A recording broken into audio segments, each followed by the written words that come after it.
and there is absolutely no mention made of the dramatic events that have taken place inside a European Union member state that is allegedly a modern democracy. Now, one of the reasons that I always wanted Brexit was because I thought the system of lawmaking, whereby the Commission has the sole right to initiate legislation, was something that would in fact damage and in the end destroy any concept of national democracy. And yeah, I've called the European Union undemocratic, I've called it anti-democratic, but never, ever in my fiercest criticisms here did I think we would see the police of a member state of the Union injuring 900 people in an attempt to stop them going out to vote.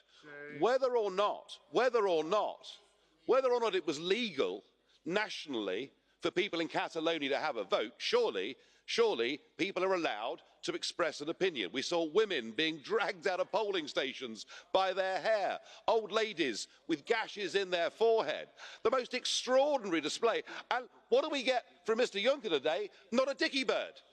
In fact, previously we had that the rule of law must be maintained, and I think it is quite extraordinary to realise that this union is prepared to turn a blind eye. Can you imagine if the British police were to have roughed up a couple of Scottish National Party protesters, or if something happened against a pro-Brexit rally, you'd all be screaming blue murder. Indeed, the calls would be that the United Kingdom must go before the European Court of Human Rights.